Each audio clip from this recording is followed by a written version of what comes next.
This review looks at two limited editions of the Vögele Super 2100 Paver. Model 67002 is in the colours of Leitenmaier, and Model 67003 is in the colours of Richard Schulz, and these are both German companies. The box is quite large and it's in the standard Vögele branded packaging. There are some decent photos on the outside and also some technical information. Vögele models usually do include information about the real machine, and this one's no exception. It's got a very good reprint of a Vögele brochure, plenty of decent photos and good technical information about the real machine. Next it's time to lift the lid, and the model's fully assembled in the box, but actually it's not easy to remove because underneath there is a tie. Sometimes this kind of packaging can make you want to dip your head in a barrel of hot tar, but this one's okay. The tie's not been wound tight by superhumans, so it's easy to undo and free up the model. Then you can gently pull it out of the box with the tie as well. The only thing left then is a couple of party games. One is to remove the tie without pulling any of the rest of the model off, and the other challenging puzzle is to get the piece of packaging out from underneath the canopy. And if you can find a way to do that without breaking the packaging, you can award yourself a prize.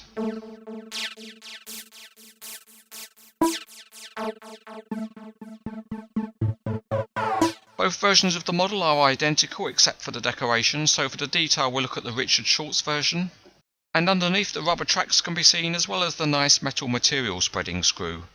The track frames are small and fairly simple, and there are no working rollers. At the front everything's modelled in metal, including the rollers that engage the tipper truck wheels and the main belt. The Richard Schulz model has an attractive colour scheme and very sharp graphics. And the detailing on top of the engine cover is quite good too. The operator's area is very good with non-slip flooring and metal handrails. And the control console is minutely detailed, including tiny joysticks. The screed on this Paver is very wide and it's nearly all modelled in metal, with just the supporting ties being in plastic. At each end of the screed is another tiny set of controls, and again this is very detailed.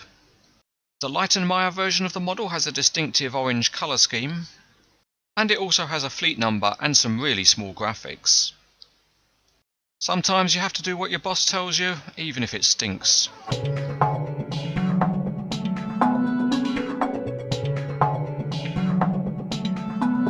The screed on these models is fixed and can't be dismantled, but you can fold up the canopy roof and open up the hopper sides. And out in the test area the rubber tracks can bite the smooth surface and roll reasonably well, but they only really work in a straight line, because if you try to turn the model then you'll throw one of the rubber tracks off. The screed is a big heavy metal part, but it is controlled by a couple of cylinders, and these have got some up and down movement so you can raise and lower the screed, and the cylinders have enough stiffness so they can hold whichever pose you want to set. It would have been nice if you could have dismantled the screed for transport purposes, but there is a bit more functionality on the screed because at each end you can adjust the width. These parts are controlled by nice smooth cylinders and the mechanism is engineered very well. The operator's platform is an area of high functionality on the model. The seats on both sides swing out to give the operator a better view forward, and the canopy above has got extending sections so he doesn't have to get wet.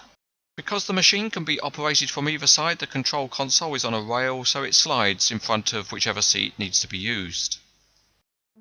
NZG's Vögele Paver models are always very good, and these two are no exception. These limited edition colour schemes look very good, and they're only made in runs of 300 models each. If you're interested in roadworks equipment, then these models are highly recommended.